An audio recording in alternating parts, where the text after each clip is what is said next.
Good morning. Hope you're having a great week. It is still Tuesday, November 11th, 8:45 a.m. Central Standard Time, local time. Here in, I think I'm in Kentucky. I don't know what town I'm in. Let's Oak Grove. I'm in Oak Grove, Kentucky, at a Walmart off of Interstate, I believe, 24. I'm about to hop back onto Interstate 24 eastbound. So I stopped here at the Walmart to do some shopping. I'm not delivering or picking up or anything here. Okay, let's see what we got going on. There was a pickup coming from the other direction, but they turned.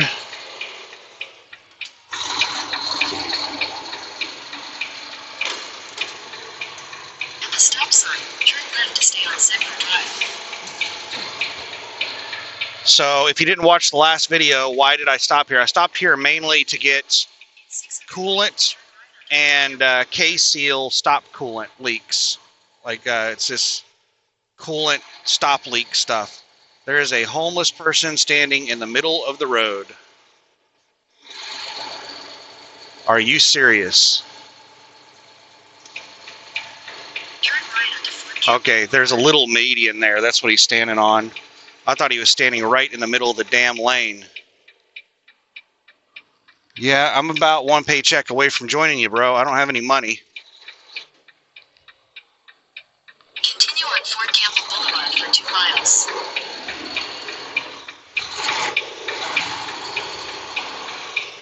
It's really pisses me off, like how everybody is begging for money.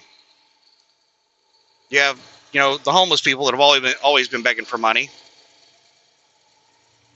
And then you have all of these employees and contract workers begging for tips, and not just begging, they have the expectation that they're going to get them. They get pissed off if you don't tip them.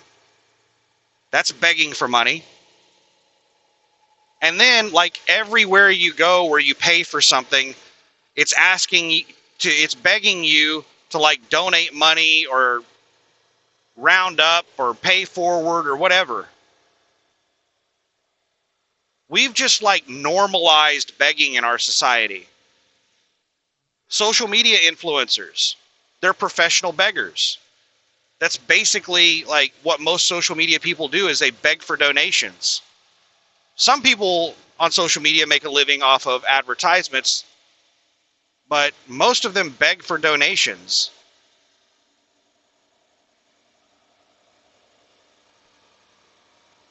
I just really hate that we've normalized begging in our society.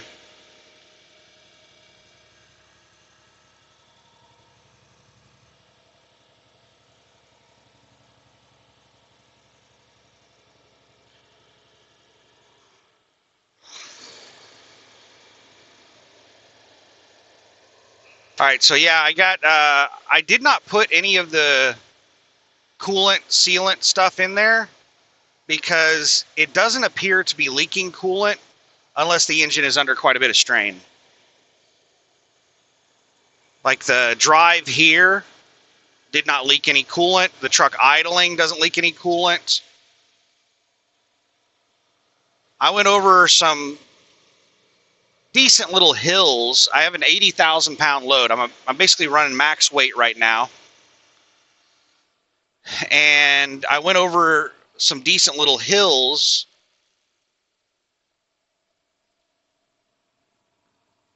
on the drive to here from Omaha, and that leaked quite a bit of coolant when the engine was put under strain.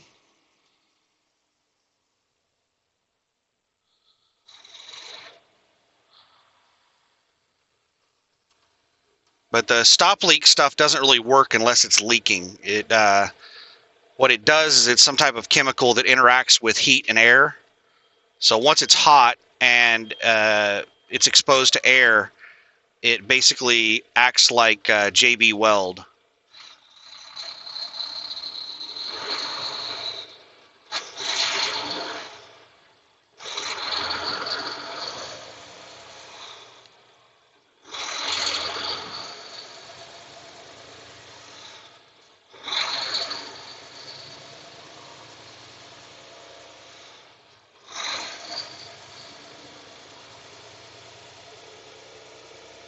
Just a second here. There's a couple of locals flying by me, and the speed that they're going makes me think that they're going to cut me off for the exit.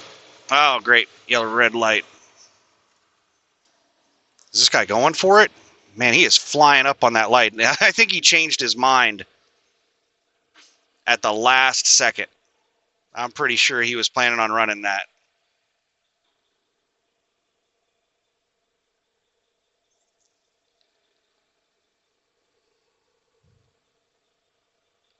So I think I'm going to record the drive across Nashville to the delivery. It's 85 miles, so probably be about a 2-hour long video.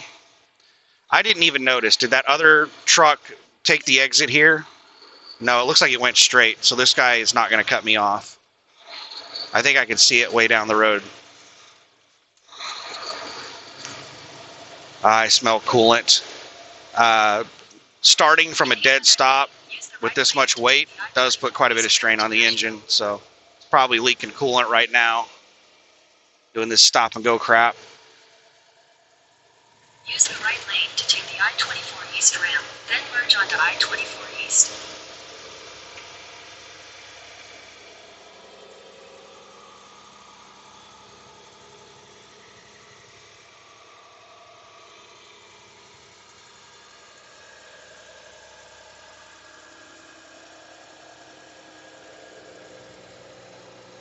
So some drama about the load that I picked up. I didn't have any drama with it, but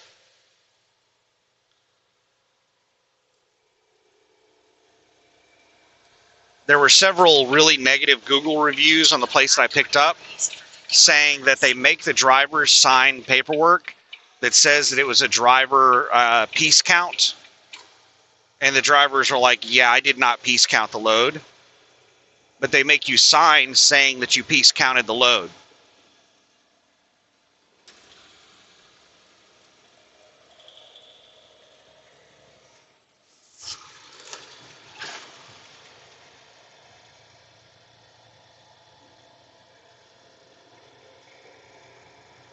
And I didn't fully look through the bill of lading to see if there was something on there that I signed that said that I piece counted it.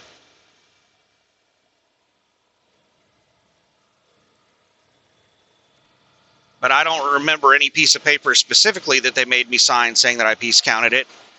And they had these signs posted at the counter saying, if you want to oversee or watch us load the trailer, let us know and we can get you personal protective equipment and let you watch the loading.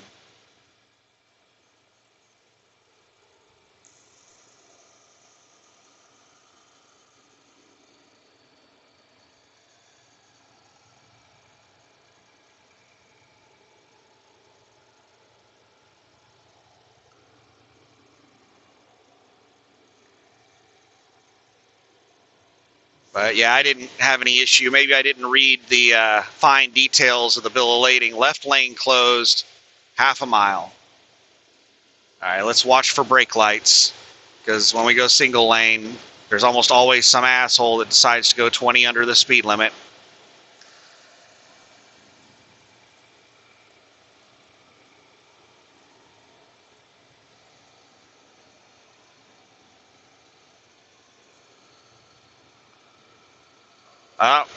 As soon as we hit the single lane, people started slamming on the brakes. Looks like it is a very short single lane, or we're just shifting over to the other side. I see everybody hopping over the left lane. Ooh, they're slowing way down some more.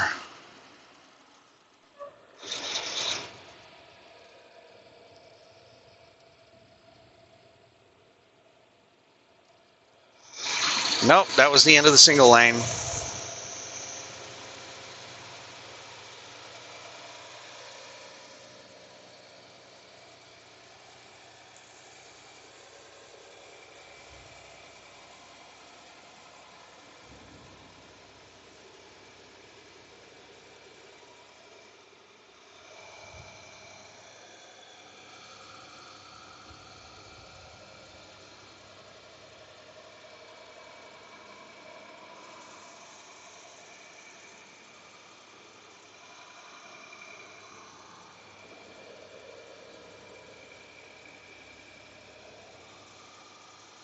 Come on, little fella, you can do it.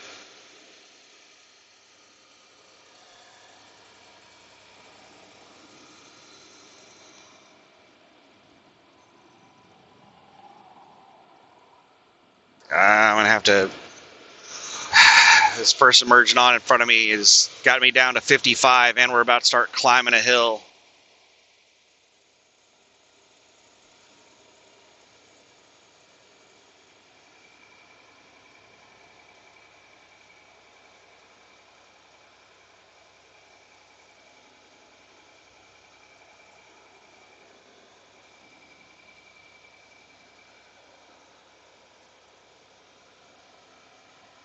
Got their rookie light on. I haven't heard anybody call it a rookie light in a long time. So what does the term rookie light mean? So cars for a very long time automatically turn the turn signal off whenever you straighten the wheel out. Trucks did not have that feature for a very long time. It wasn't until, like, I don't know, somewhere around the early 2000s that feature became normalized in trucks. So people that transitioned from a car to a truck would forget to turn their turn signal off. And they just drive around with their turn signal on like this person in front of me is doing. So we called it a rookie light.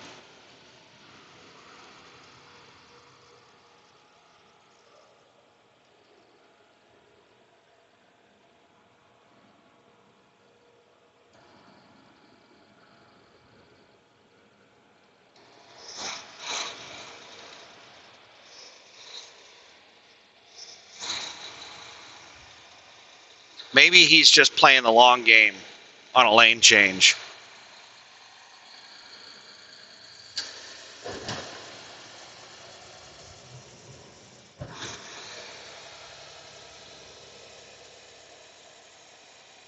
So the ABS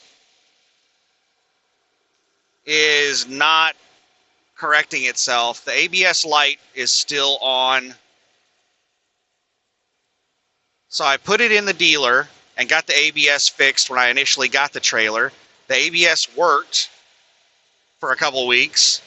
And then last night, like 1 to 2 hours before I stopped at the end of the drive shift, the ABS light came on whenever I went over a rough bridge. And it stayed on until I stopped. And then when I stopped and parked for the night at the end of my drive shift, I went back there while the truck was still running, and I disconnected and reconnected the electrical cable, and the errors cleared.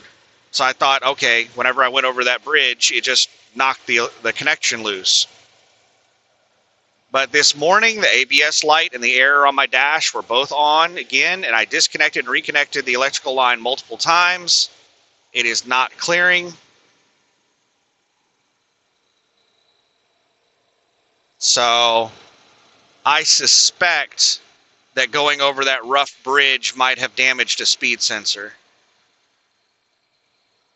which that is a really easy fix. The shops, the diagnostic equipment that they have, they can hook up to the trailer. It will like show a diagram and it'll tell them exactly which speed sensor. Welcome to Tennessee. It'll tell them exactly which speed sensor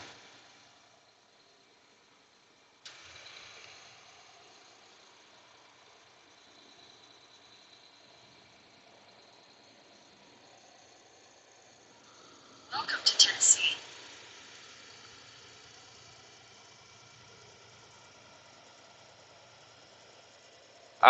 is failed if it is a speed sensor. I'm just guessing that it's a speed sensor.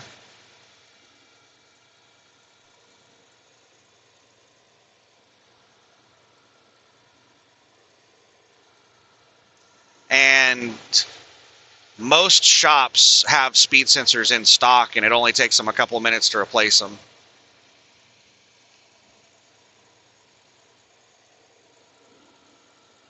It's a really easy fix, if that's the problem.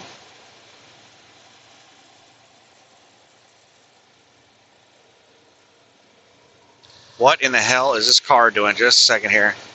The car took the exit and then turned back onto the median. Just a second here. All right, I was watching to see how fast they were accelerating to see if I needed to change lanes, and then they just changed lanes. Like, I just, why would you do something like that? Why not just take the exit and then come back on the on-ramp? Why do something, like, I don't understand why people do things that dumb. So it's so incredibly dangerous, not just to them, but to everyone around them.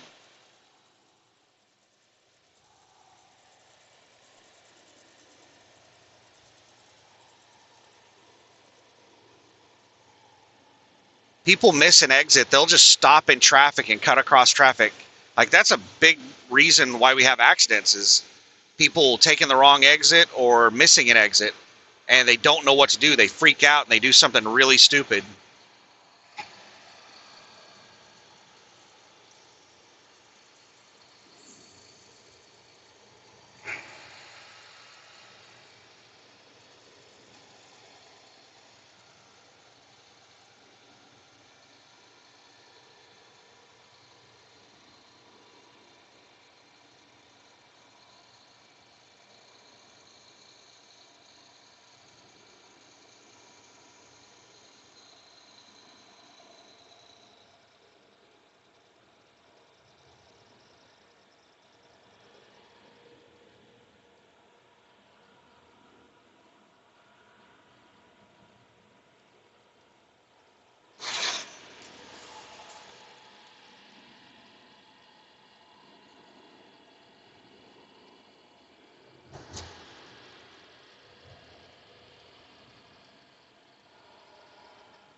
Hopefully traffic across Nashville is not going to be too bad. It's a pretty good time to be driving across a major metropolitan area.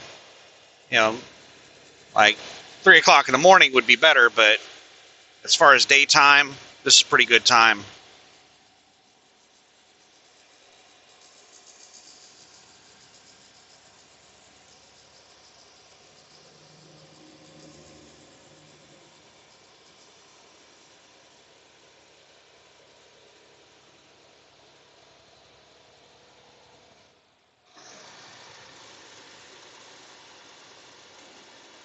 Now I'm regretting not putting the K seal in, because we are going over some decent little hills.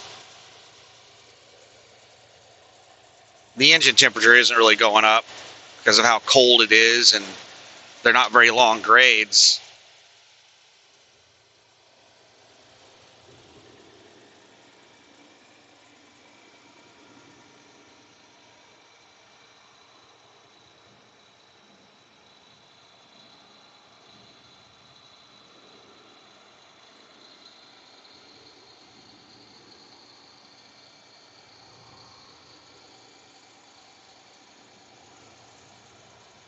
This is a cop.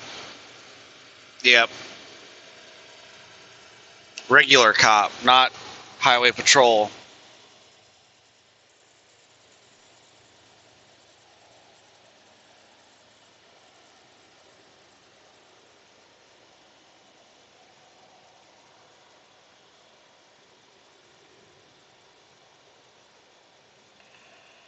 There are police reported ahead.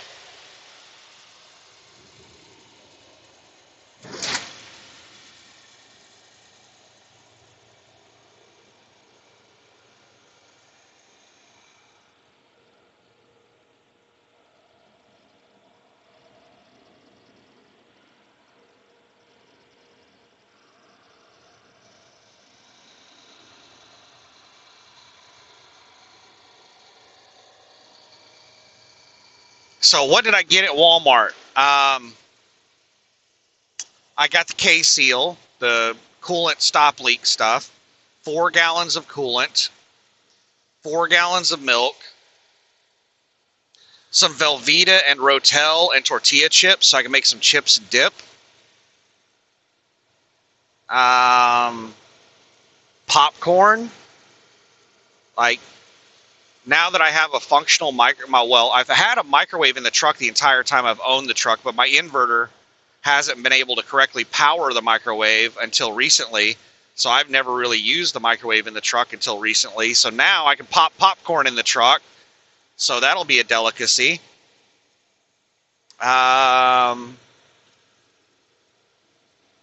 What else? What else? What else?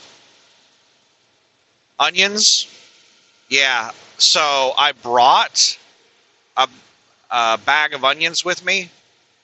Not a big bag. It had like 3 onions in it.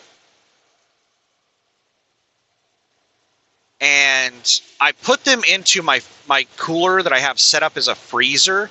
It has 2 compartments in it. And I put some stuff that needed to stay frozen into the second compartment, and it did not freeze. Like it wasn't below freezing. It was like a TV, like a frozen food TV dinner thing, banquet meal or something, Salisbury steak. And when I took it out of that second compartment, it was completely thawed out. Like it wasn't frozen solid, hard as a rock.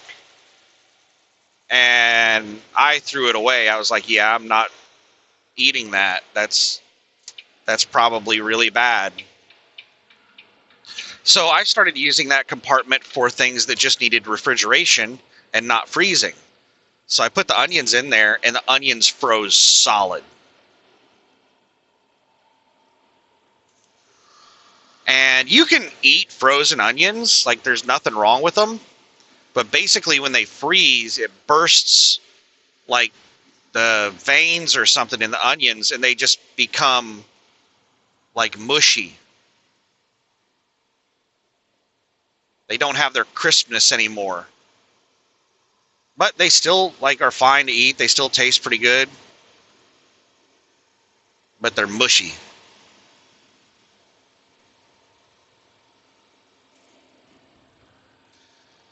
Just a second here.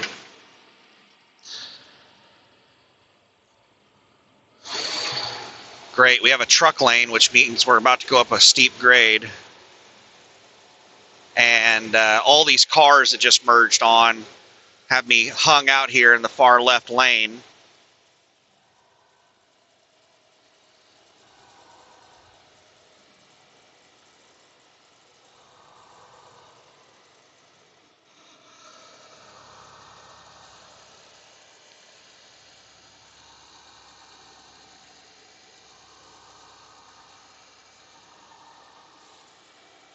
I can't get over. They're just constantly passing me over on the damn right.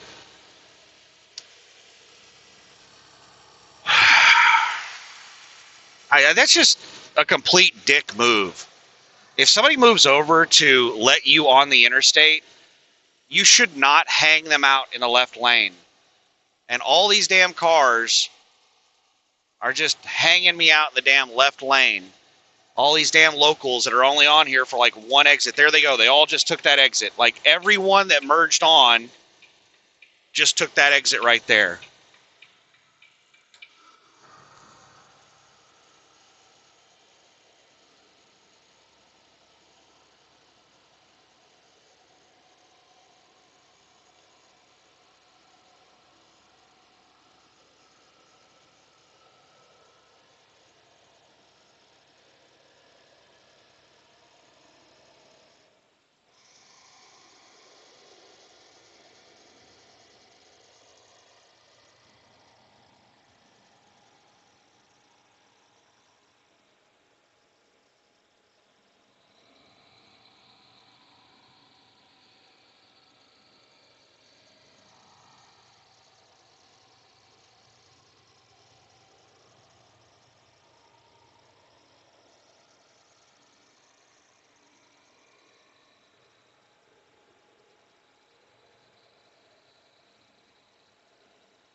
$65 miles to go.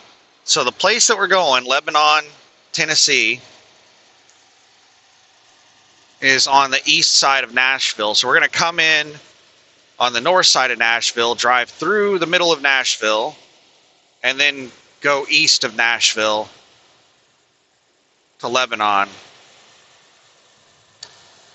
And there's an O'Reilly's distribution center warehouse that we're delivering to.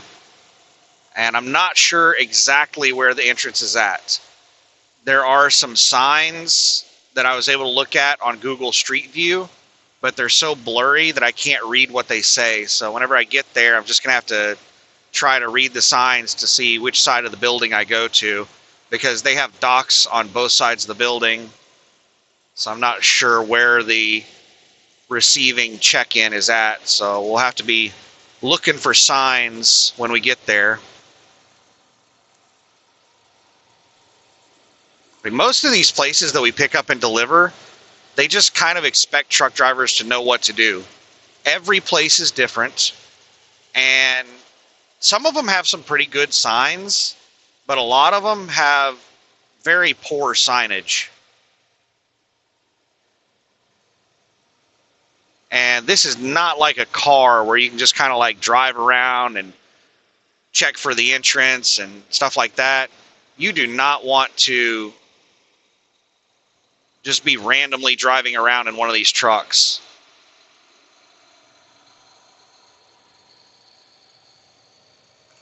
Because you can get down a road where you're going to have to back all the way out or something like that.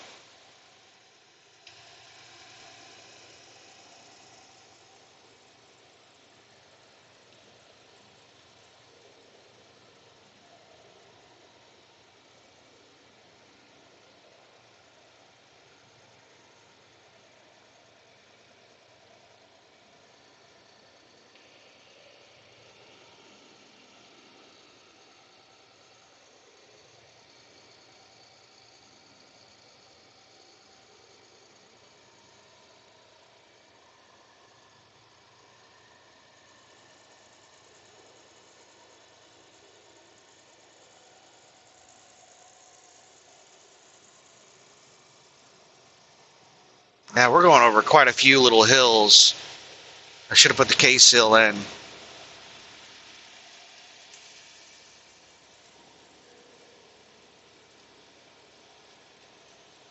Curious what the coolant level is going to be whenever we get to O'Reilly's. I'm going to be real confused if it's still full. Be like, leaks don't just magically stop.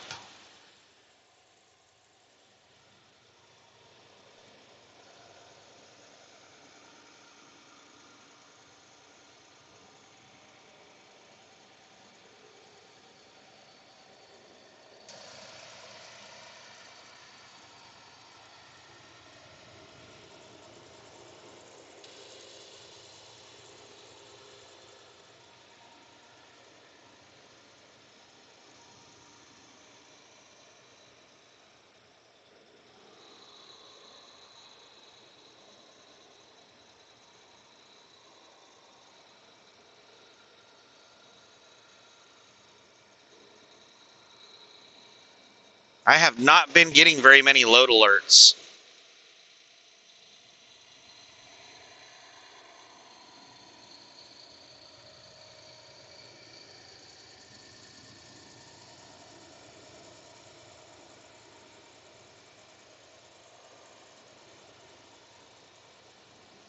It is 9:15 a.m. Danger, idiot drivers. Get Pete. Pete Olson injury law. Uh-oh, what's some people on the shoulder? They're pretty far off. I don't see anybody walking around, and I'm going pretty slow, and traffic's pretty thick. Sometimes it's more dangerous to change lanes. Looks like we got another person on the shoulder right up here.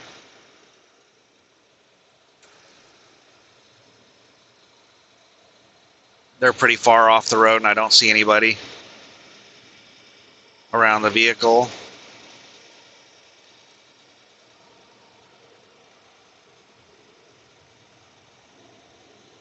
Is that their tire on the shoulder right there?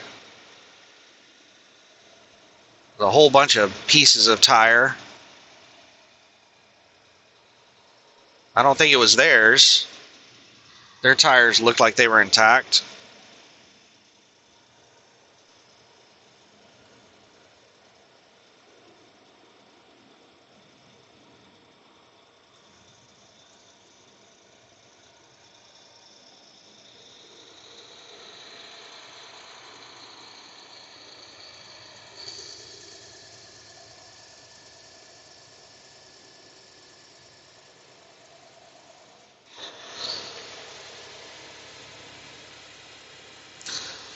Is that cop that was sitting on the shoulder back there that just passed me? Maybe.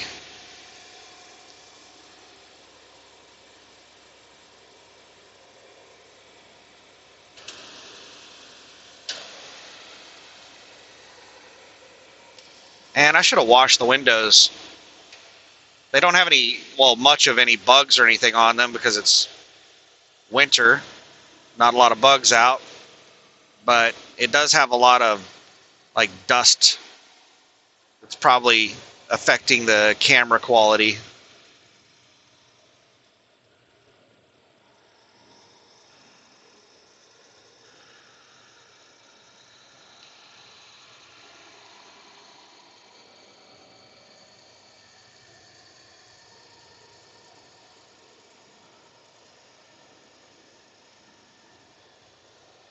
So it looks like after I deliver the load, am I going to try to find a shop or am I just going to go to the truck stop? Because now I need to put the trailer into the shop for the ABS. And while I'm putting it into the shop for the ABS, I should go ahead and get that tire fixed. For anybody who doesn't remember the backstory, whenever I first got this trailer, it had a lot of issues.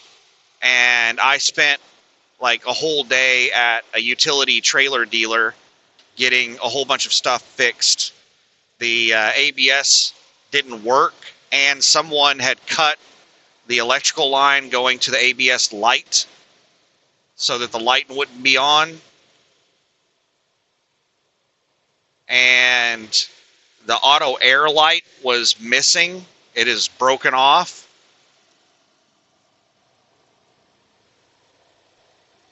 And one of the door latches was missing half of the chain. So people were just like using wire to hold the doors open. One of the tires has a cut across it that's like big enough you can stick your finger in. What else was wrong with it?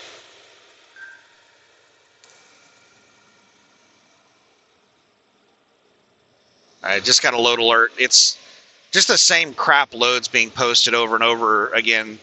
Lebanon to Plymouth, Michigan. I don't want to go. Plymouth is Detroit. I do not want to go to Detroit. If it were paying like really good money, yeah, but no. I think I've only been to Detroit a couple of times. I don't think I've been to Detroit since I got into trucking a second time. Back 20 years ago, when I was a truck driver, I remember going there. I remember picking up a load in Detroit of Detroit engines. I'm not 100% sure if they were truck engines or what type of engines they were, but I remember it was like a trailer load of Detroit engines. And I was like so excited. I was like, I'm in Detroit picking up a trailer load of Detroit engines. How cool is that? I think it was back when I drove for Swift. No, it was not when I was with Swift. I think it was when I was with a small no-name carrier.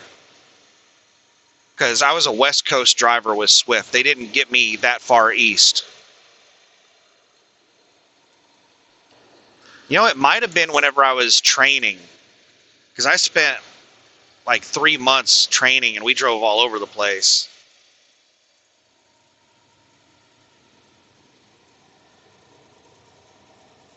But yeah, my bubble was burst a little bit whenever I interacted with the employees there at the shop. It was the warehouse or whatever that I picked up from was like this old brick warehouse. It was huge, but it looked like it was made in the late 1800s or something. It was old. And, you know, I got there and I went to check in and everybody just ignored me. And like, I started talking to some guy and he just ignored me. Like, that is so incredibly rude when somebody's speaking directly to you and you just act like they're not there. And I was like, can you hear me? Like, what's going on here?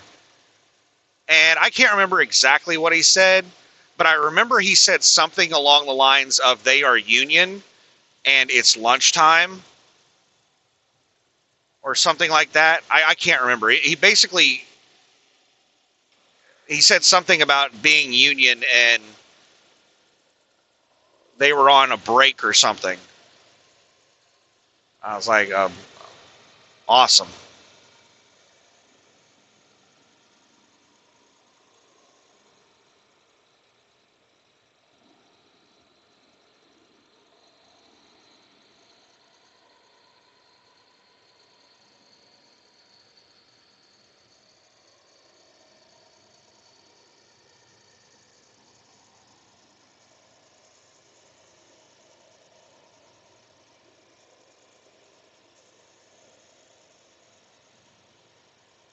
$53 miles to go.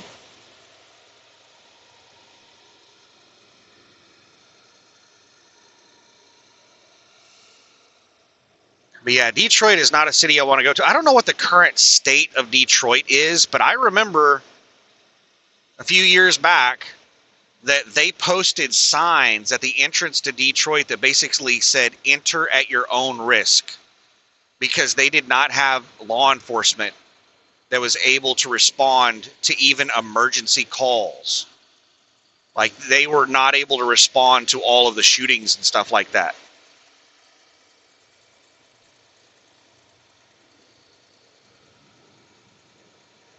They just didn't have enough cops. I think it was the whole defund the police movement thing.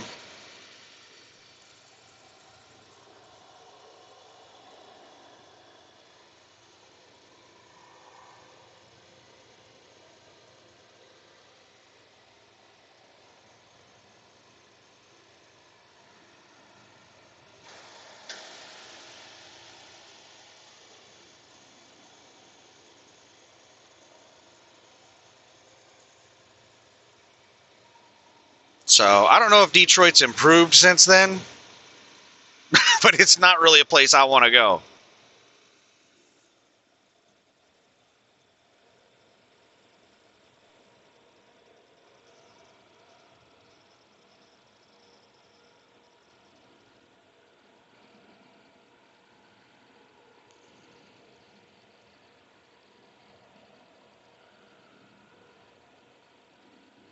I remember I worked with somebody that moved. I know he came down from Michigan, but I'm not sure what part of Michigan. But he moved all the way from Michigan to Oklahoma for a job.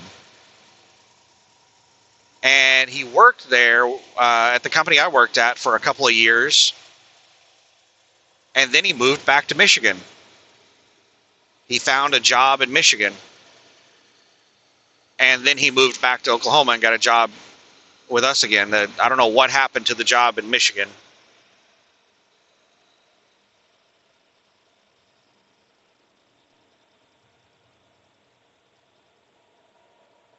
All right, we're going down a grade right now, so I'm watching the speed.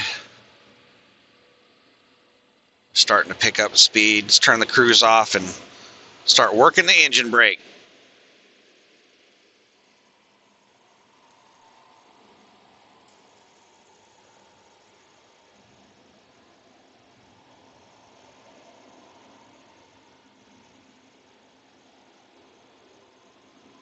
What in the hell is going on down here?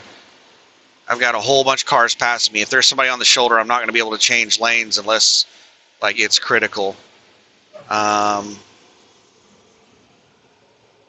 got an opening after this car.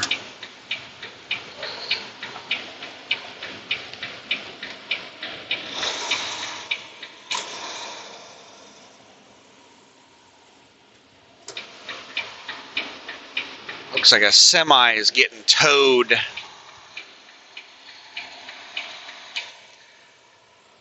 That's expensive.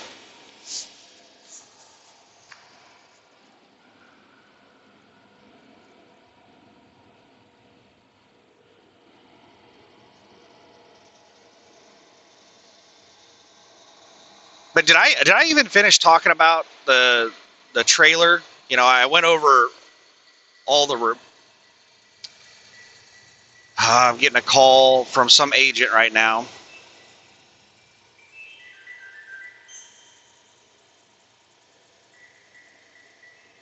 I don't answer the phone when I'm driving.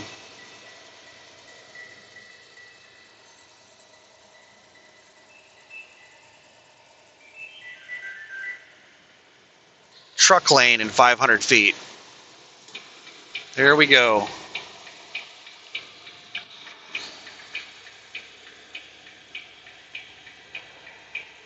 Now let's see if they'll let me back out of the lane when it ends.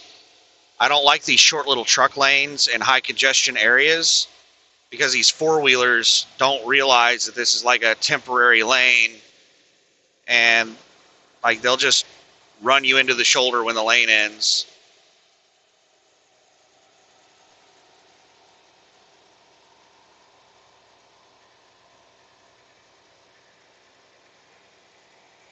If I would have known that there were so many decent-sized hills that I was going to be driving across, I would have gone ahead and put the K-seal in.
"46 miles to go." There's the sign of the lane ending.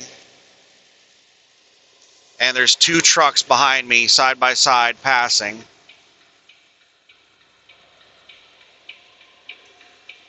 All right, they just both moved over, and one of them flashed me to let me know that I have room to move over.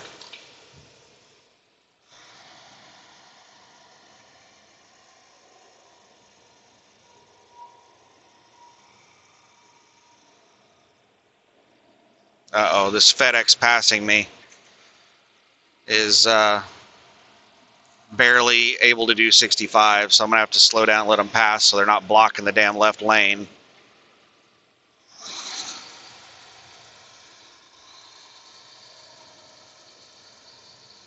Aggressive driving LTL drivers and their slow-ass trucks.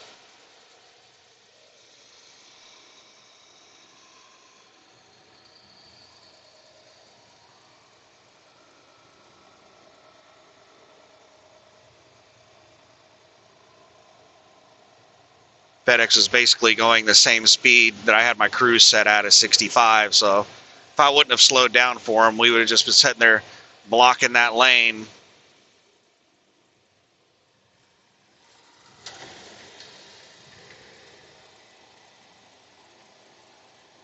Because I know they're not going to slow down and fall back in behind me. That's not what the 65 mile per hour gang does. They do 65 mile per hour things.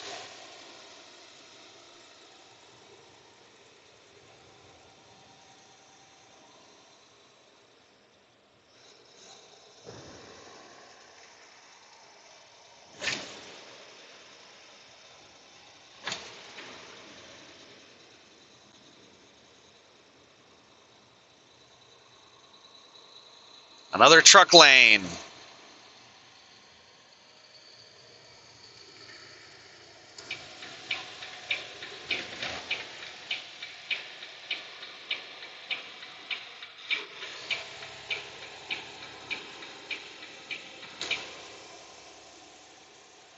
Oh, as soon as I moved over, that car just started weaving through traffic. Like, what an idiot. They're using this temporary climbing lane to just pass everybody. And I am boxed in. The lane's already ending, and cars, after this car, there's a big opening. I can get back over. I'm not waiting until the last second to move over in congested traffic like this. Look at this guy. He's boxed in. Is he going to the shoulder? Is he going to the shoulder? Nope, he made it. Barely made it.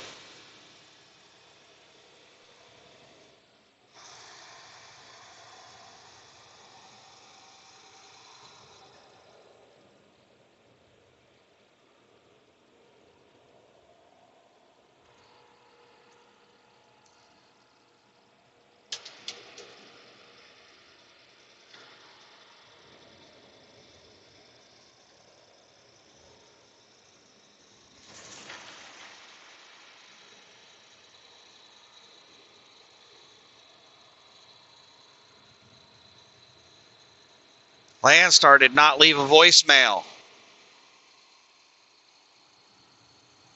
They're just sitting there using their auto dialer, going through code calls, trying to move their shitty load. You know, if you were better at your job, if you negotiated better rates, you wouldn't have to cold call to move your crap loads.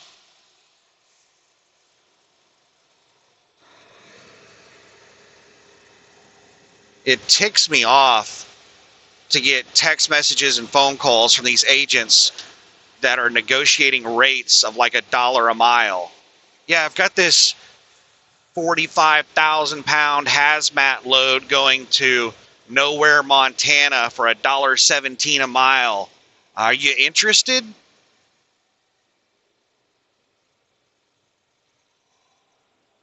What are you thinking negotiating rates like that? And that's what Landstar's load board is full of. If you look at their load board, they have like 70,000 loads on their load board on average. It used to get as high as like the highest I've ever seen it was like 115, 120,000. But we lost like half of our loads whenever Russia invaded Ukraine, because apparently a large number of Landstar agents were Eastern Europeans, and they were caught up in the sanctions, and Landstar had to terminate all their contracts. That's the rumor I heard.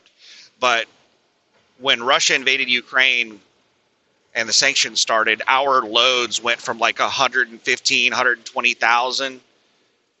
There's somebody on the shoulder. They're on the right side of the vehicle, down to like 50,000. And they've climbed back up to now we're hitting like 70,000.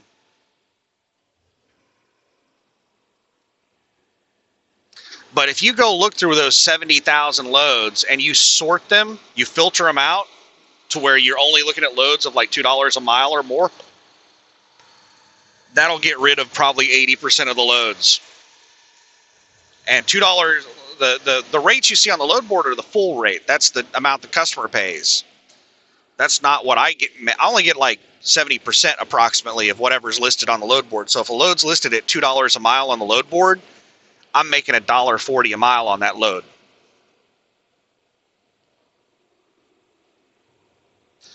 But yeah, the majority of the loads on Landstar's load board are cheap crap and reposted spot market loads. Whenever I just look at direct customer freight loads, out of the 70,000, it's usually right around 4,000 or 5,000 of them are contract loads. Almost all the loads on Landstar's load board are reposted spot market crap.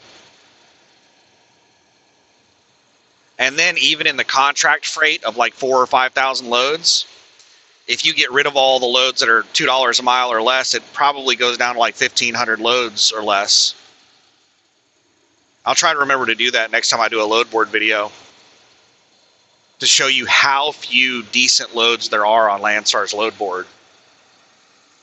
Like it's really bad.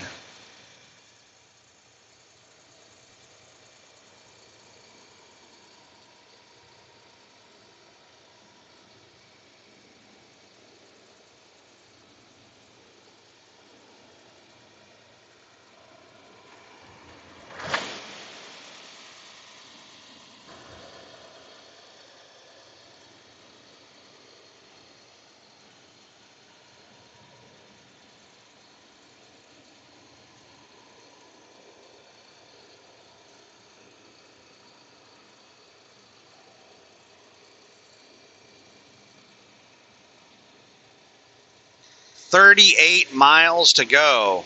I'm not sure how far out of town it is to get to Lebanon from Nashville.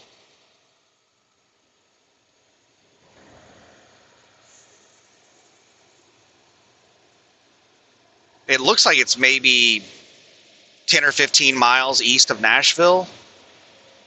And I would guess that we're going to be driving 10 or 15 miles through Nashville, which means that we're probably going to be hitting the edge of Nashville within the next 7 to 10 miles.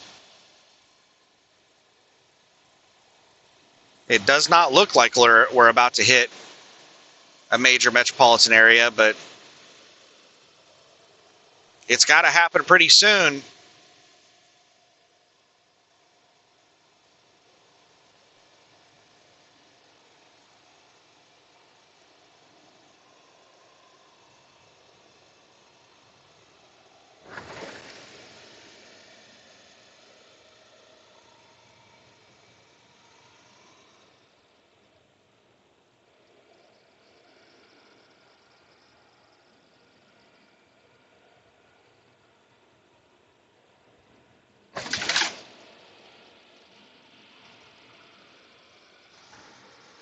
Just a second here. I'm watching the on-ramp, and I got a car hauler past me on the left. And we got a truck lane. All right, I got room in front of this car to move over.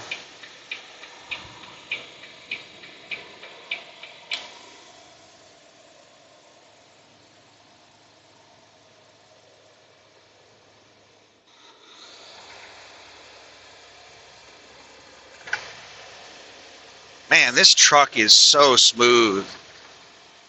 In 2 miles, take exit 43 for Tennessee 155 Like, Burley Parkway. this is a max weight load. It doesn't even feel like it.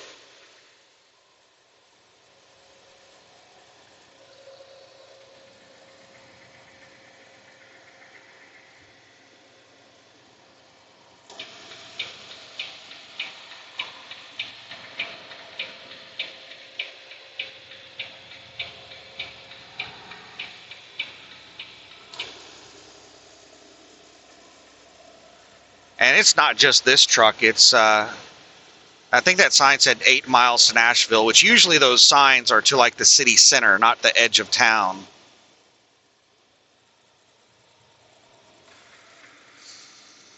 But yeah, it's not just this truck. There's just been huge improvements in trucks over time.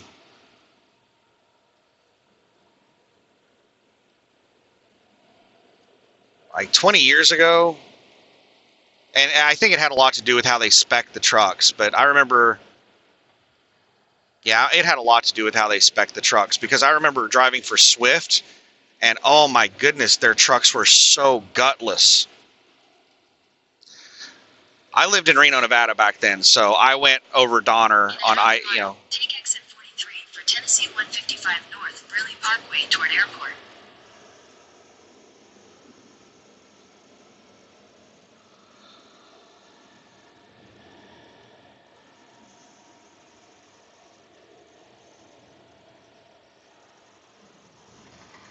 Take exit 43, then take the Tennessee 155 East ramp.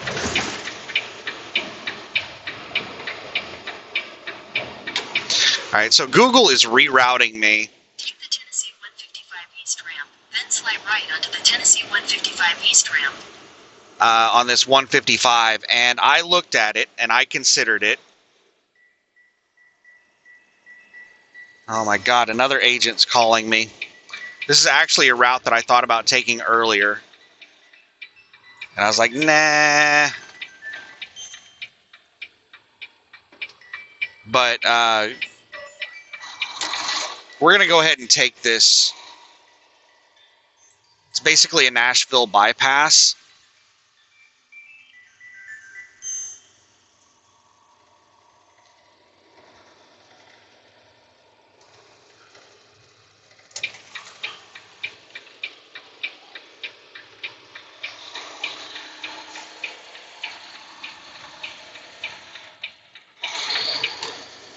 Instead of going right through the center of town, you drive north and east of town. But the reason I was like, nah, I don't know if I want to do that is because I think we go through some stoplights and some other stuff. It's not like an interstate all the way. But if Google's rerouting me, it's probably because traffic sucks through the middle of town. Maybe there's an accident or something, so we're just going to take this alternate route.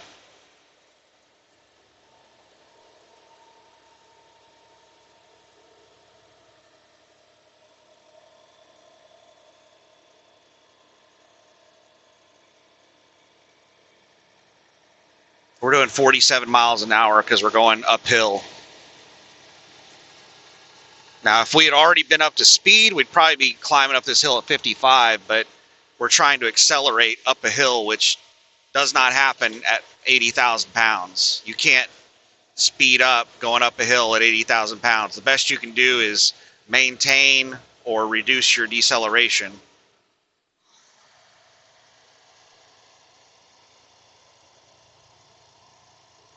Yeah, there's a lot of steep hills that we've driven on since we left Walmart. I should have put that damn K-Seal in. I'm sure it's dumping a lot of coolant out right now.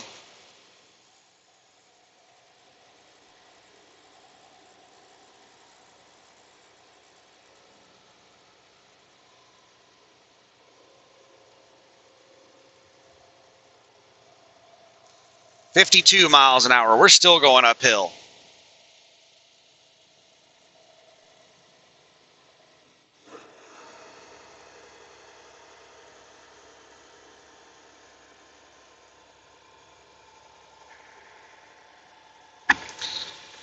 Doesn't look like that agent left a message either.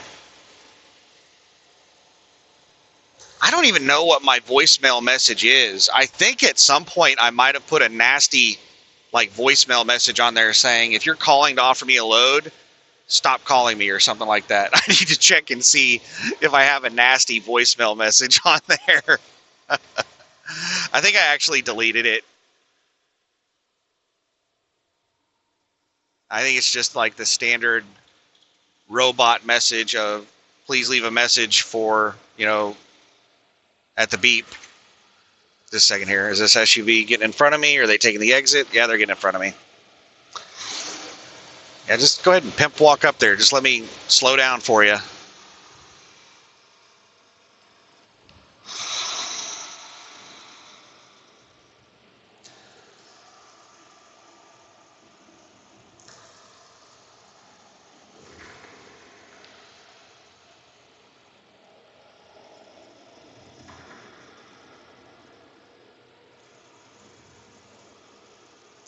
"30 miles to go."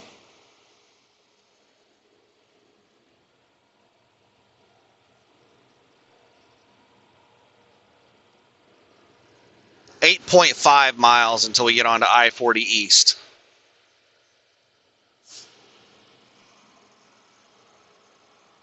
That doesn't seem accurate. I thought that this 155 went for a lot longer than that.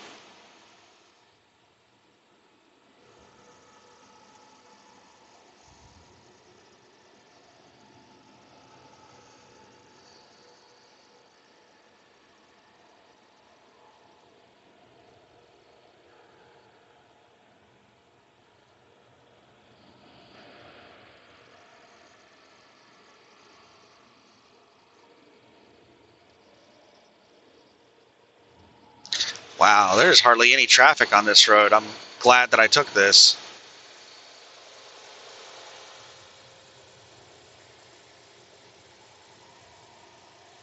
Now watch, I'll go through a whole bunch of stoplights and I'll be like, yeah, I regret taking this.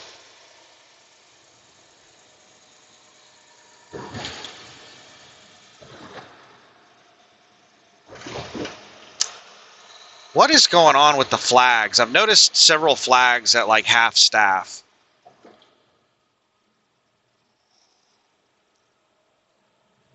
And it's been since yesterday or the day before. I can't remember exactly when I started noticing it.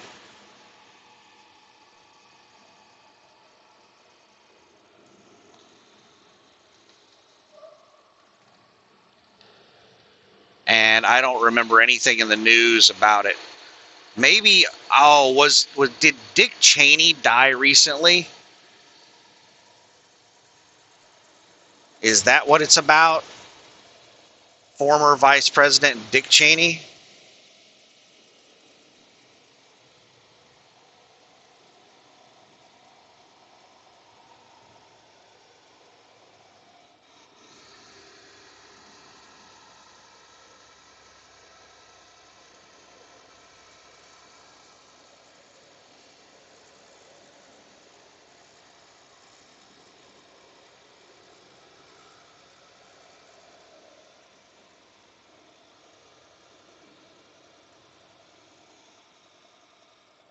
Yeah, I don't really like to speak ill of the dead, so I won't. But, yeah. Not a big fan of the Bush Jr. and Cheney regime.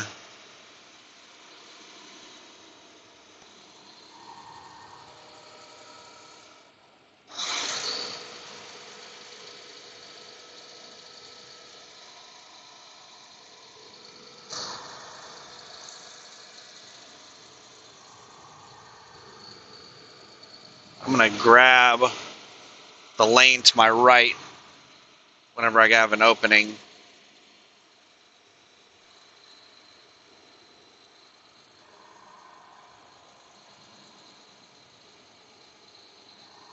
Right now there's two cars passing me on the right. There's another one. I already started the lane change, asshole. This person just like popped out from behind me whenever I turned my signal on.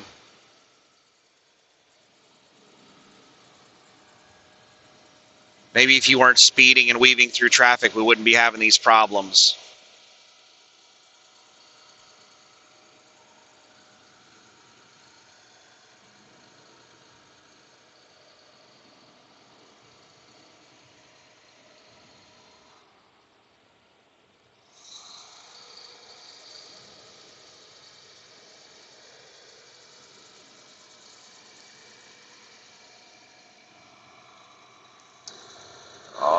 Just a second here.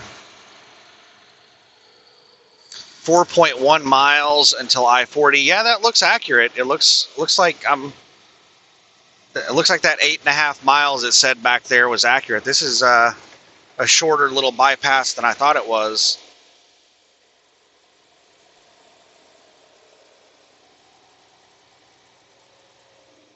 And I thought there was a section where we went through some stoplights, but this has been awesome. Very hilly, but aside from that, traffic's been really nice. It's up to 45 degrees outside. Time to go to the water park.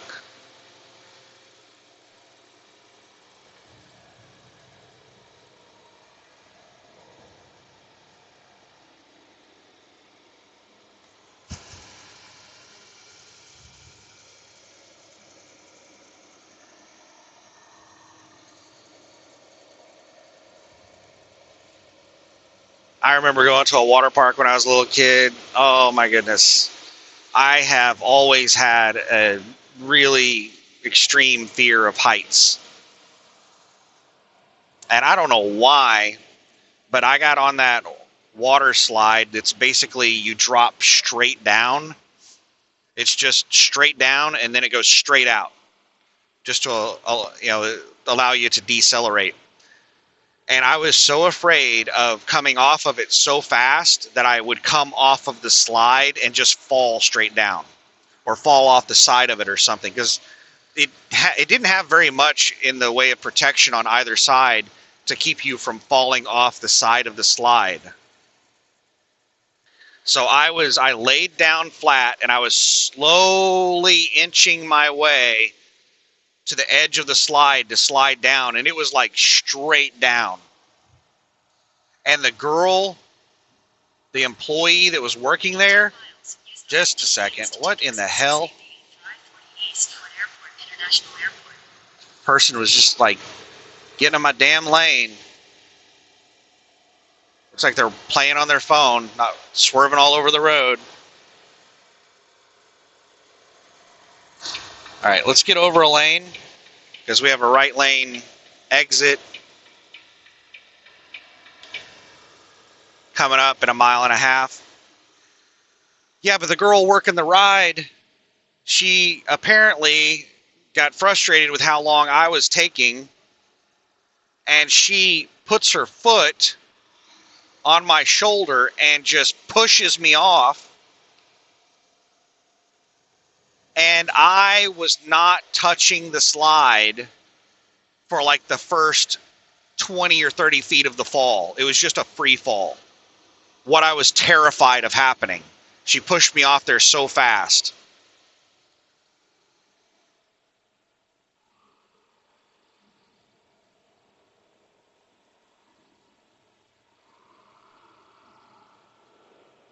Yeah, I about crapped my pants.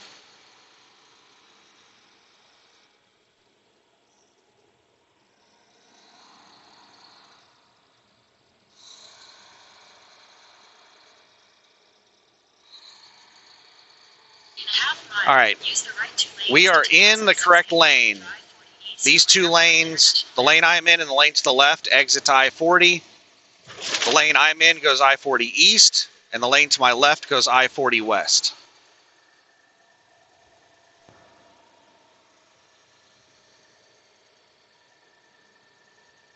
The lane to my right also goes I-40 east. Lanes to take exit 6AB, then use the right 2 lanes to take the I-40 east ramp.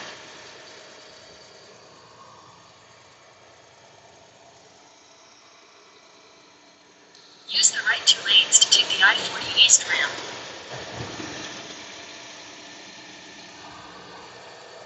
Just a second here. Continue on I-40 east for 17 miles. 35 mile per hour turn. We're doing 50. We're getting down to 35. We're doing 35 now.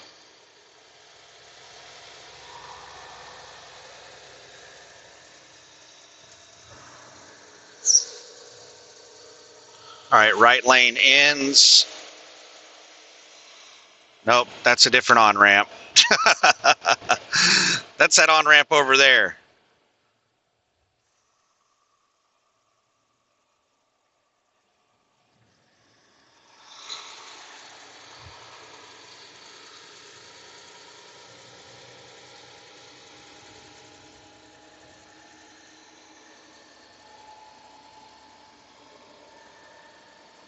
All right, we're on the east side of Nashville now on I-40. And I'll check and see how many miles we got left once we get situated. This lane's going exit only. We're doing 48, going up a steep grade, losing speed. BNA departures, no trucks, exit only. That reminds me of a delivery I did 20 years ago in the LA area. I was delivering to a Home Depot, and the exit that my route told me to take to get to the Home Depot had a sign like that that said no trucks for this exit. And I was like, what in the hell am I supposed to do? So I took the next exit, and I just started driving city streets back to that exit, or back to the Home Depot. And this was in the middle of the night, and there was a street sweeper. And this was like some sketchy roads that did not look like a truck was supposed to be on. And I pulled up, the street sweeper looked at me and was just like so confused seeing me driving down the road. And he pulled up next to me, and I told him what was going on. And I was like, can I make it to the Home Depot from here? And he's like, yeah, you should be able to make it there.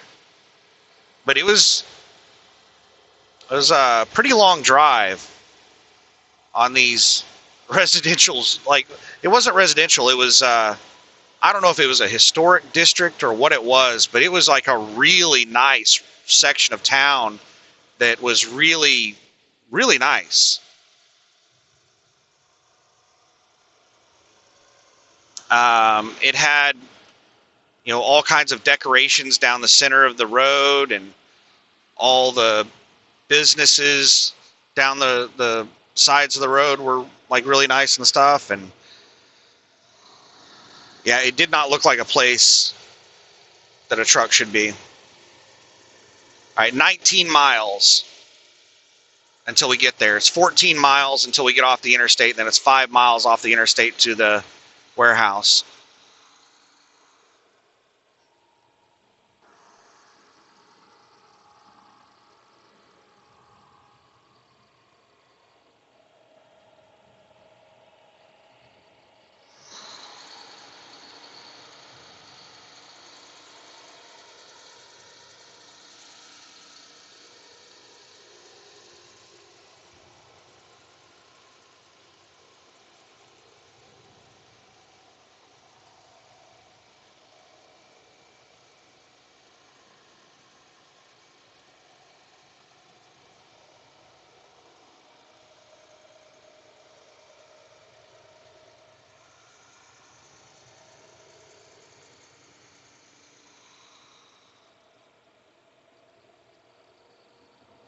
But yeah, I ended up making it to the Home Depot.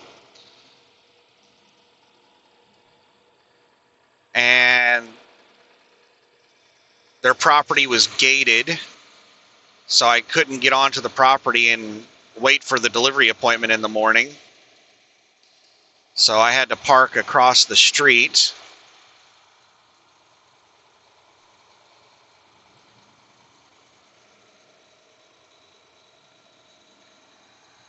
And I think it was like probably a nice part of town or something, because I got a lot of dirty looks. People were really agitated that a truck was parked there.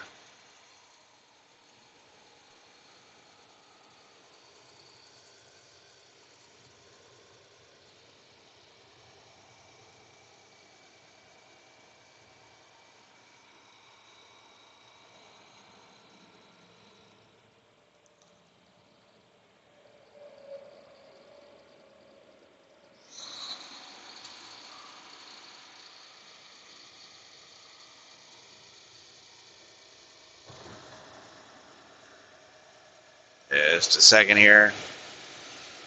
People pulling in front of me, making me have to hit my brakes before we start this hill.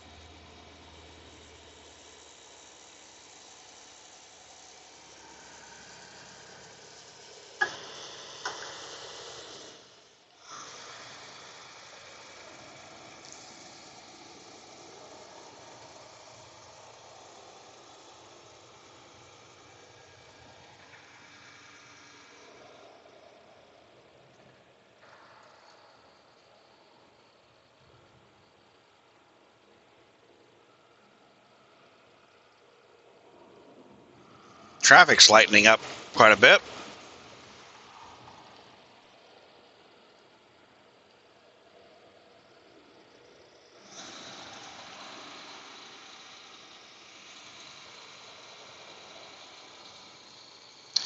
Yeah, this is not a good sign. I'm getting a lot of phone calls from agents and text messages, but not a lot of load alerts.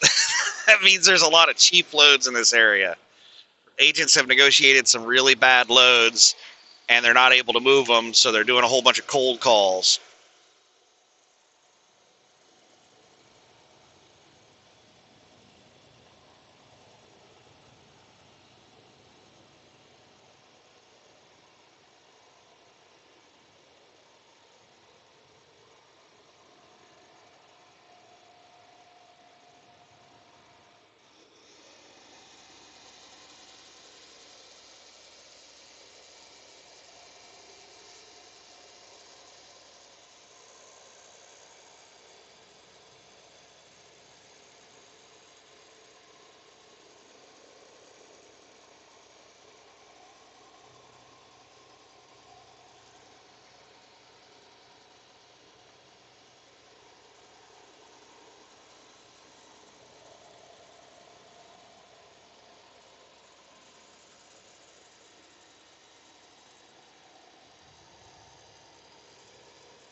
8.6 miles until the exit.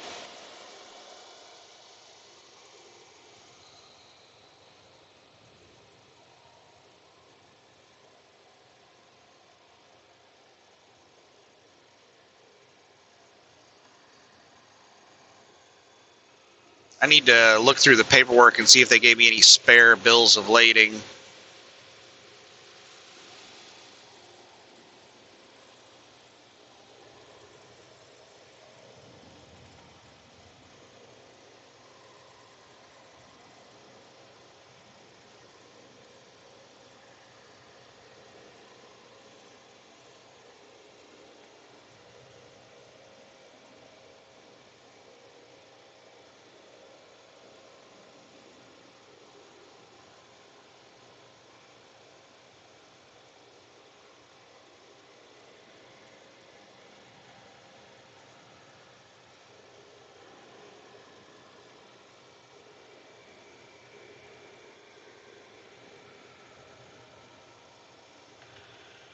There's an object on road ahead.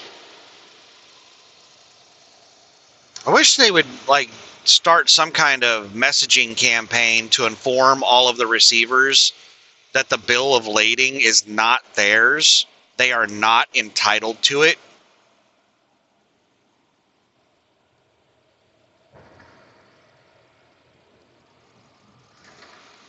Because I really do not like handing over the bill of lading to the receivers. They just need to sign the damn thing and that's it.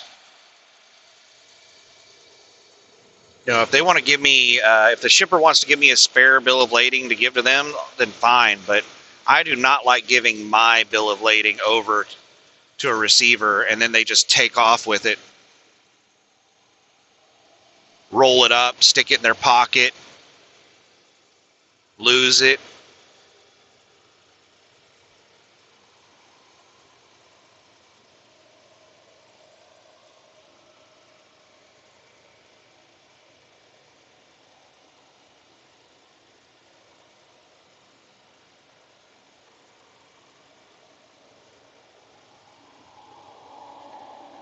It's like UPS or FedEx delivering something to you and they ask you to sign for it and then you expect a copy of that delivery confirmation. It's like that has nothing to do with you. That's between FedEx or UPS and the customer that shipped it. That's the confirmation that they delivered it for them. What the hell? It has nothing to do with you. But FedEx and UPS hardly ever have anybody sign for packages anymore.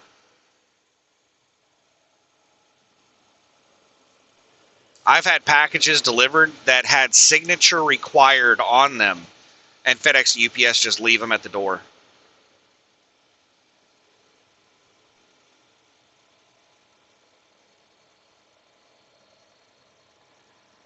Like the quality has gone down dramatically in a lot of these companies.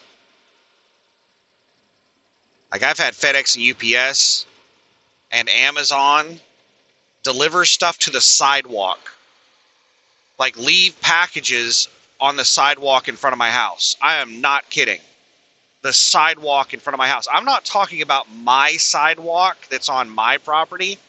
I'm talking about the sidewalk, the main sidewalk in front of my house that is on public property. It's not my property. What the hell?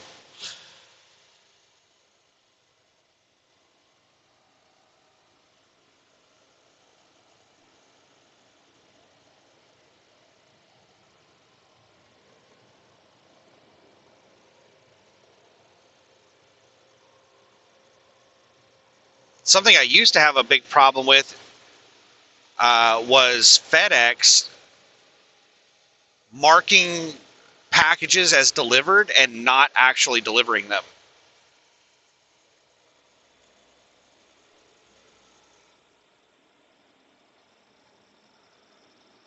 And I had a lot of issues with that at two different addresses in Oklahoma City. It wasn't like the same FedEx driver.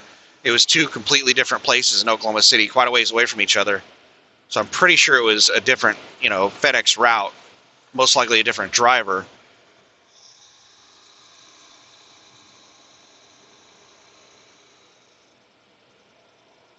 So there was probably like a FedEx terminal that had a bunch of drivers that were like, yeah, if you get running behind, just, mark a bunch of your deliveries as delivered and then just get them on the next day, deliver them the next time you go by there. And I think that became like a common practice at a FedEx terminal in Oklahoma City.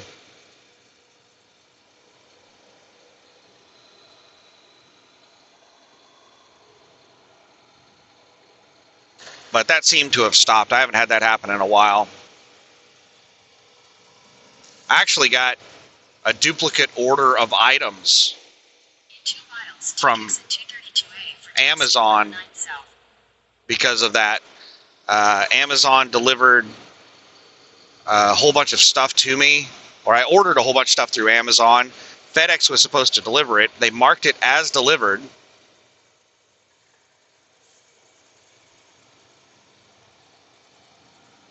And it was not on my front porch.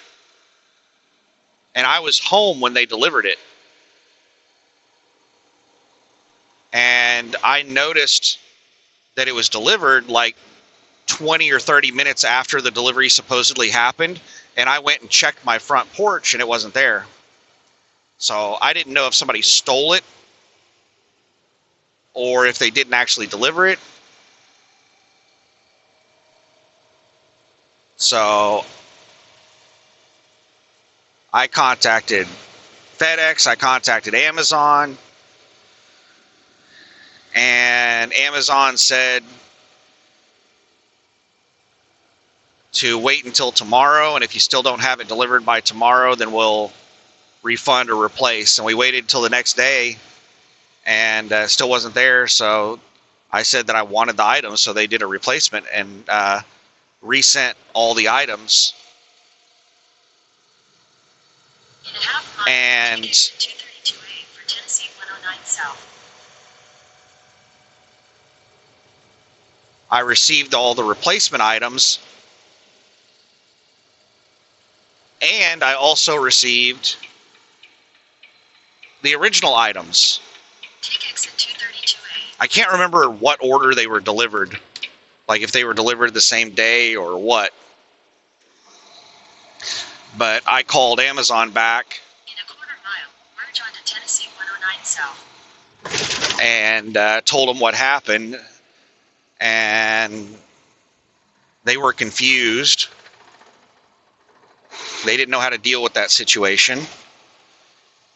And I was like, well, I think instead of returning the items, like, I could just use the extra items. It was like clothing. So it was like a couple of pair of pants and stuff like that I ordered. And I was like, you know what? I'll just pay for the extra items. It's pants and a belt and stuff like that. I was like, I think the easiest thing to do would be for me to just pay for the extra items instead of, shipping things back and forth and all that. And they went around in circles transferring me to various people and talking with managers, trying to figure out how to do that. And after like an hour, they were like, you know what?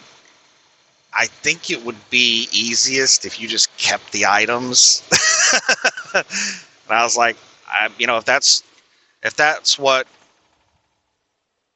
what you guys want to do, then we can do that. And they're like, we really appreciate you being honest and, offering to pay for them and all that stuff. But we just don't have a process to do that, to charge you for items that we sent you for free.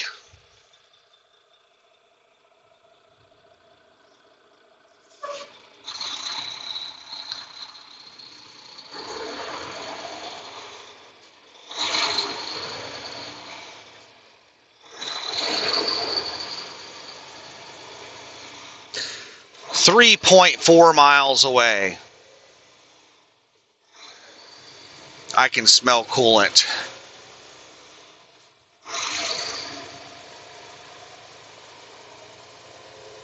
I'm curious to see how much coolant we have in there when we get there.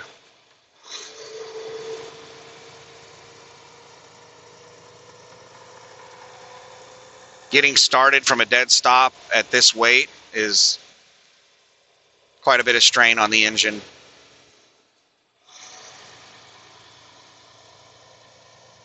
Yeah, I can smell that sweet coolant smell. We're also going up a hill. That makes it even nicer.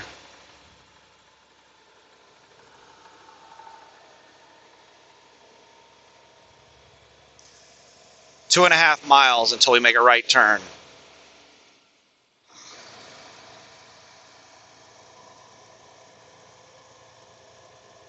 Temperature gauge says it's 45 outside. Probably closer to like 40 because there's direct sunlight on the mirror where the temperature, the thermometer thing's at. The temperature sensor. Somebody picking up trash.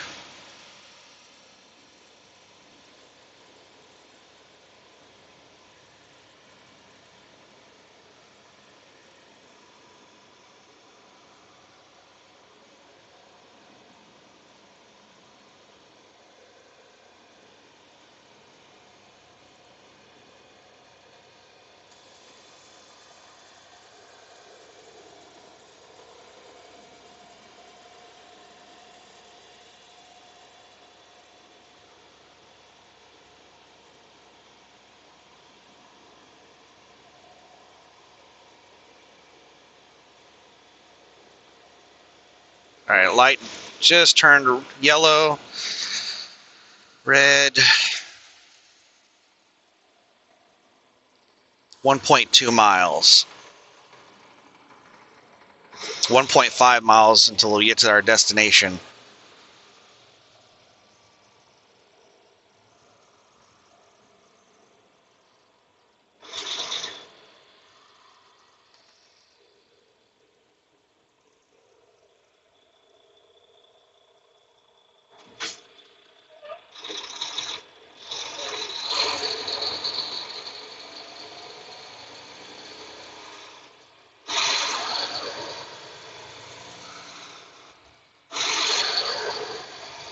Oh my goodness, I have a big line of trucks behind me. There's at least two that I can see.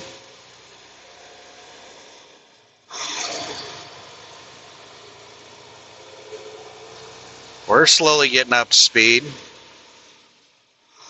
Looks like I see vehicles completely stopped. There must be a stoplight around the turn. Is this a truck stop? I didn't notice a truck stop over here this close. Let's see what this is. I can't read the sign yet.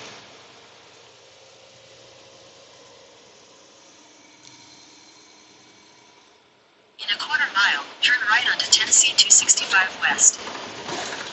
Oh. All right, speed limit's dropping down to 45. We're doing 55. Thornton's has a cat scale.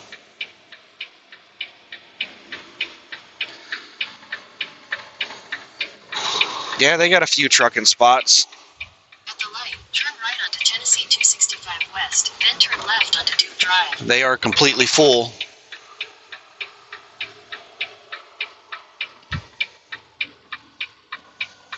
All right, we got the green arrow.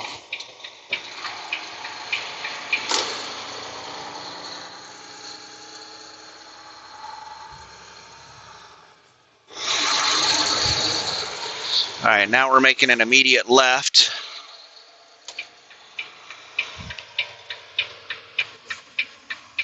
Turn left onto Duke Drive.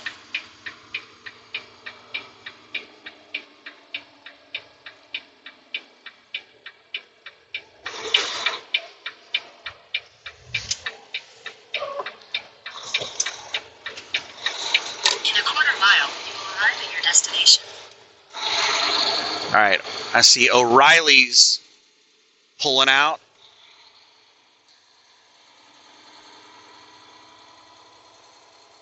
All right, O'Reilly Auto Parts right there on the right. That's where we're headed. Let's look for a sign, and we're looking for the receiving entrance.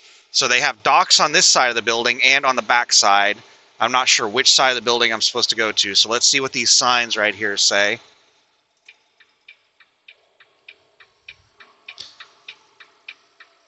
Oh my God, they're so small.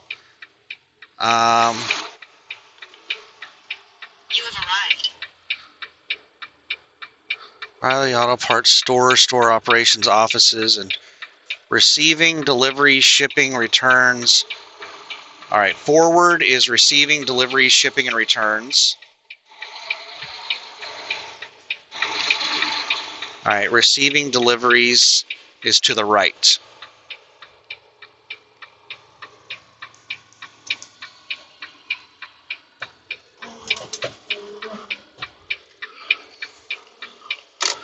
Where in the hell's the check-in at?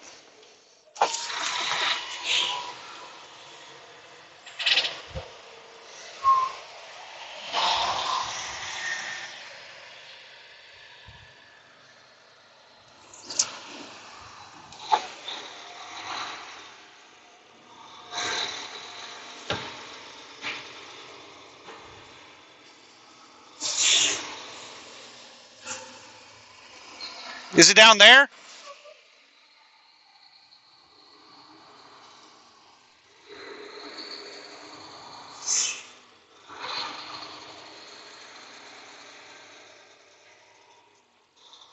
All right, I'm looking.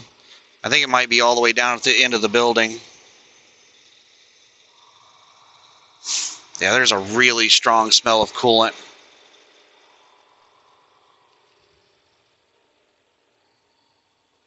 Receiving right here. Well, let's just park in the middle of the damn road and throw our four-ways on. All right, I'm going to pause this while I go check in. Okay, that was really annoying. She said that my appointment is not until 1 o'clock. And she told me to come back at 1. And I said, what do you mean come back at 1? I said, my appointment, I have it on here that it's 11 to 1. It's 10:22 a.m. according to her. And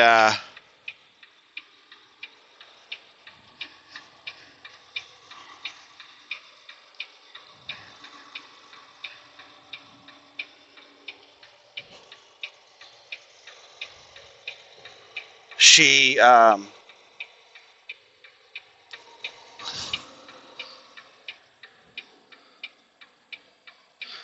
just a second here, this is a really tight turn. She said, nope, your appointment's at 1. And I said, okay. She said, come back at 1. And I said, what do you mean come back at 1? You don't want me to check in until 1 o'clock? Like, I can't check in before 1 early? And she said, no, come back at 1.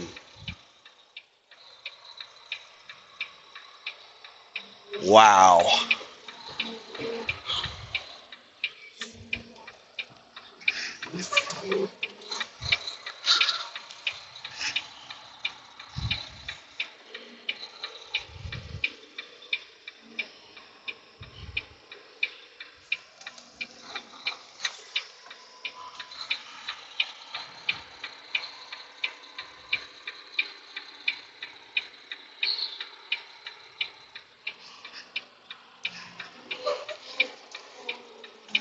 She was nice. Well, she wasn't nice. How to put it? She said, please and thank you and sir, but she said it in a way that was really like patronizing. She was just really short with me. And that really just kind of pissed me off. Like, okay. So I'm going to have to sit here for 2.5 hours. And then who knows how long it's going to take them to unload me. Right now I'm parking in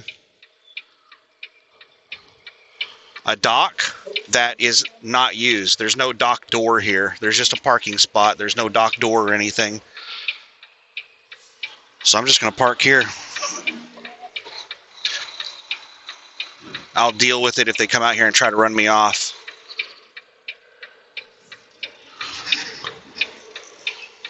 That's the reason that truck stop is probably packed right now, is because of people waiting on appointment times. I hate places like this that are anal about their appointment times. And I was given the wrong appointment time. I was given the wrong appointment time on the pickup as well.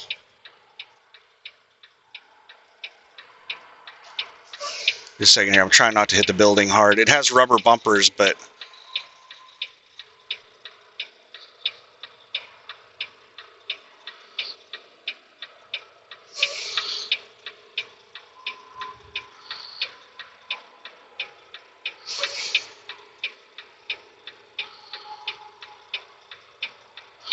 there we go. We nudged up against it.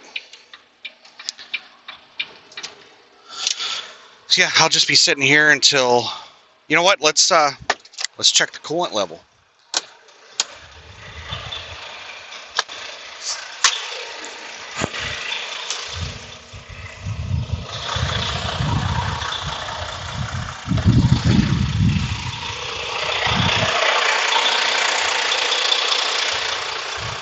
We are about an inch above minimum.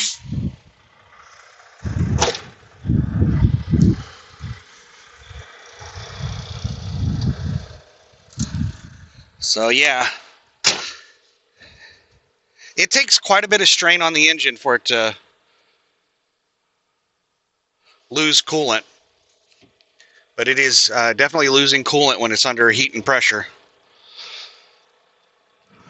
So 2.5 hours. I think I'm gonna bust out my laptop. Oh, you know what? What food did I get? When you sit here and think about the food that I could eat popcorn. I got Velveeta and Rotel to make cheese dip. I got a whole bunch of bags of chips, tortilla chips.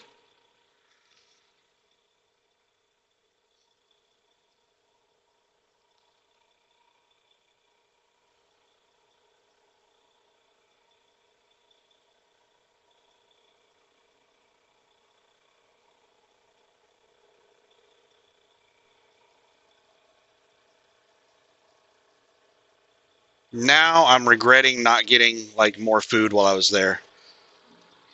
Let me actually look at my receipt. I don't remember what I got. Let's look at the receipt and see what I got here.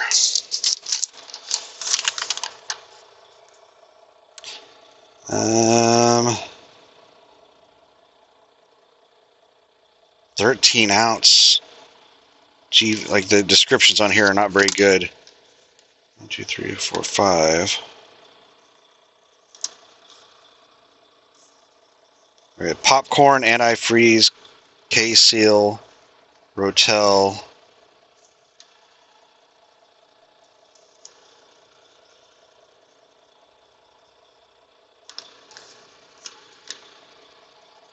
Milk. What is that?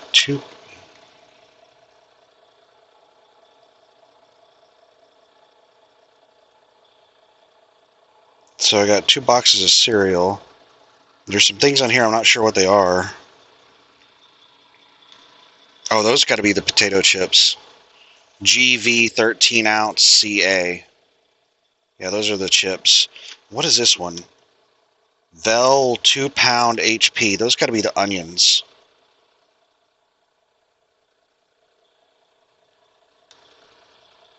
Nope, right there is sweet onions. Oh, the Vel 2-pound HP has got to be the cheese. Velveeta cheese. Yeah, all I got to eat was popcorn and chips and dip. And cereal. Damn it. Now I'm regretting not grabbing one of those rotisserie chickens or something like that.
Um,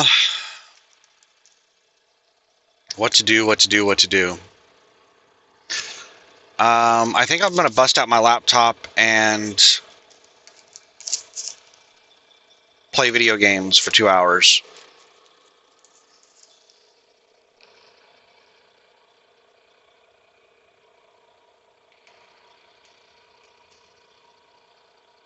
I guess. That's what I'll do. Nope, that's the wrong folder. I was putting my receipt into the bill of lading folder. I put it back into my receipts folder and put it away over here.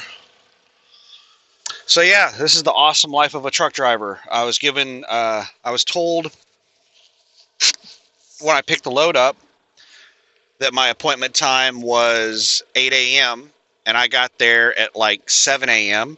and they told me my appointment wasn't until 11 a.m. They said they would try to work me in early.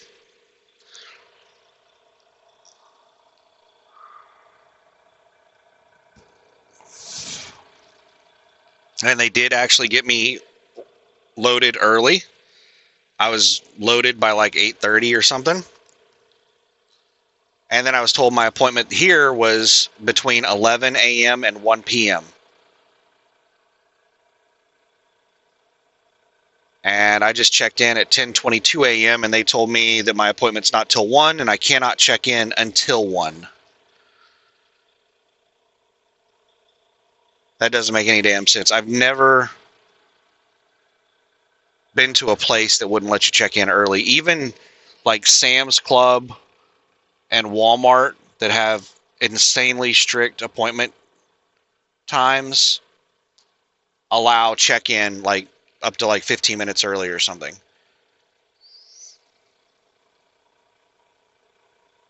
Like Sam's Club, I forget exactly how they do it, but like they give you like really strict appointment times and you're able to check in like 15 minutes early for your appointment. And then Walmart, last time I delivered there, they did really big appointment windows. Like you would have an appointment window from like midnight to midnight. You'd have like a 24-hour or 12-hour appointment window that you could arrive within, and you were not allowed to show up outside that window. They would penalize the broker if you showed up outside that window. I remember when I was driving for USA Truck, we were constantly receiving fleet-wide emails or messages on our whatever. I can't remember how they sent them, but some type of messaging system. They were constantly sending us like fleet-wide messages about showing up on time at Walmart. Don't show up early, don't show up late, or you'll jeopardize the account.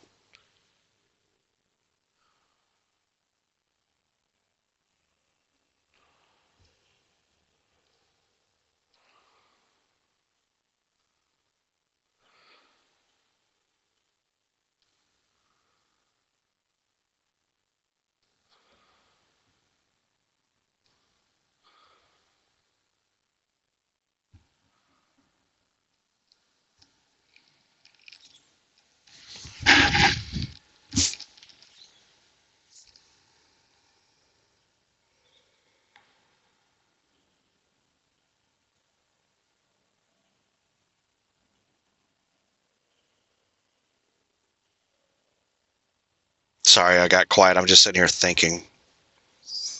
I'm thinking if there's something I need to be doing, because I don't want to get back there and play video games for 2 hours and then realize, oh crap, I have this stuff that I need to do, and I had that 2 hours. I could have done that.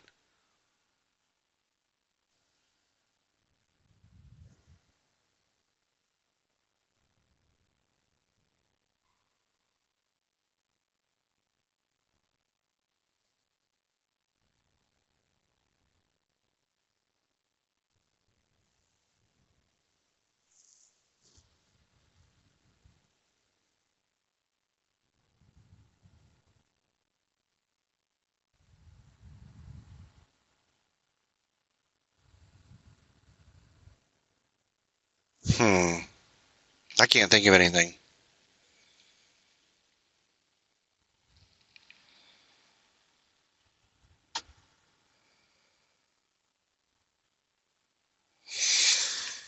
So yeah, maybe I'll eat some popcorn and play video games for 2 hours.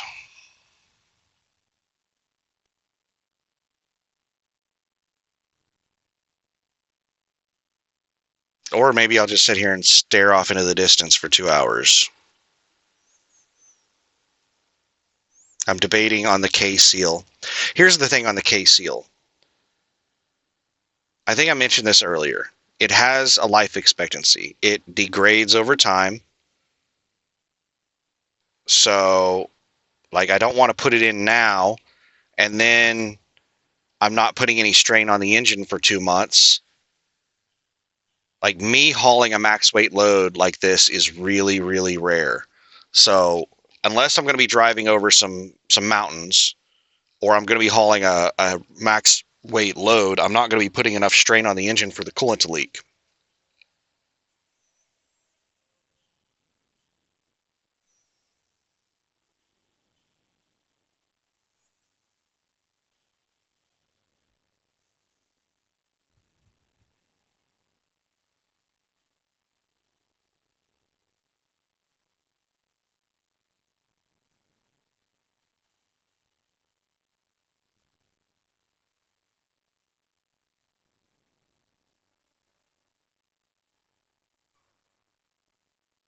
So I'm just thinking about when I can use the K seal. I'm just going to have to wait and see what the next loads are, where they're going, what the weight is, and stuff like that to know whether or not to put the K seal in,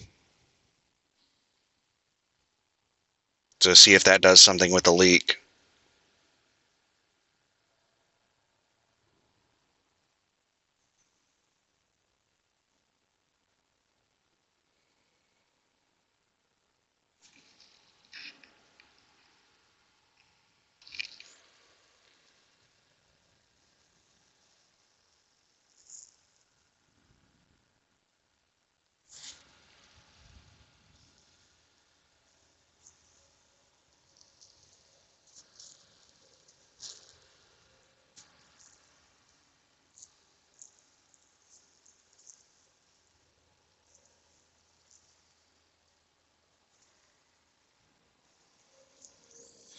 Anyway, I'm sure that you don't want to sit here and listen to dead air while I'm thinking, so I should probably wrap up the video and then do my thinking. Trying to decide what in the hell to do right now, and then what in the hell to do after I deliver the load. Am I going to go put the trailer in the shop or go to the truck stop? Like, what am I going to do? Where did I put my phone at? Oh, there it is.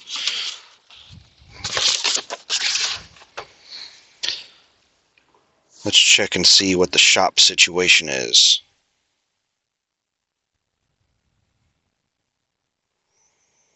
Yeah, I'm getting lots of phone calls and text messages.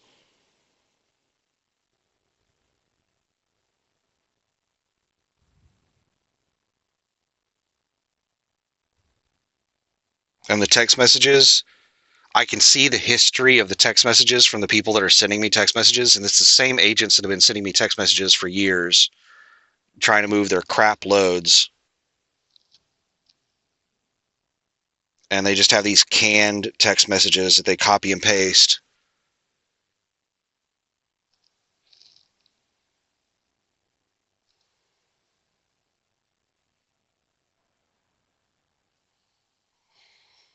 All right, I'm looking at Landstar's app to see what shops are in the area.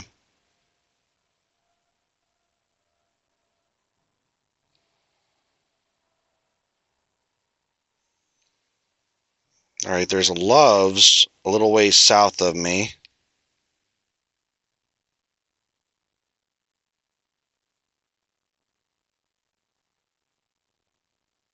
But that Pilot Flying J that I'm planning on going to is the only other thing in this area. And the Love's would be getting further away from I-40.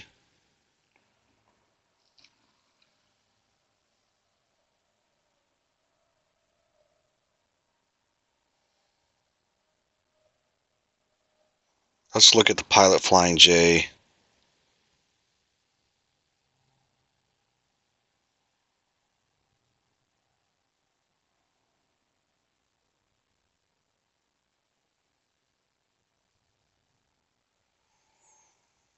See if they've got a shop.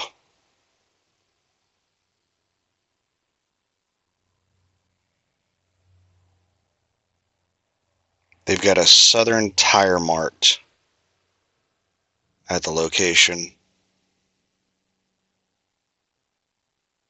I doubt Southern Tire Mart would be able to work on an ABS issue. They might be able to fix the tire.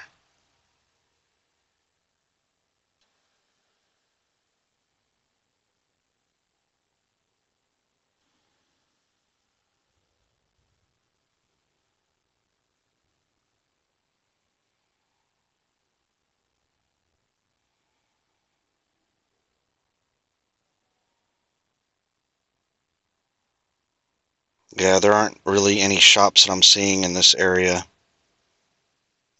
I would have to drive closer to Nashville.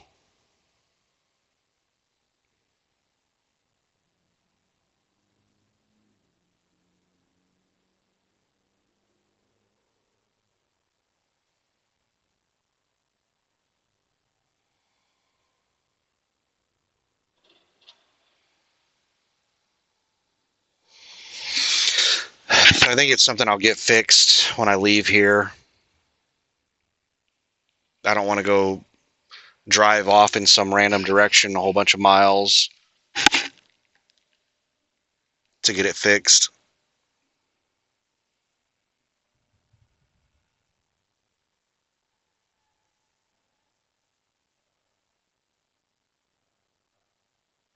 But let's wrap up the video there. Otherwise, I'm just going to keep droning on. I've got a lot of stuff going on, a lot of stuff to think about. We got this load delivered. I haven't had any load alerts on any decent loads. I've just been getting a whole bunch of text messages and phone calls of agents trying to move crappy loads. And I think the only load alert that I've gotten was going to Detroit, Michigan. I do not want to go to Detroit. It's not a very good load. So I'm going to go ahead and wrap up the video there and get this delivery done.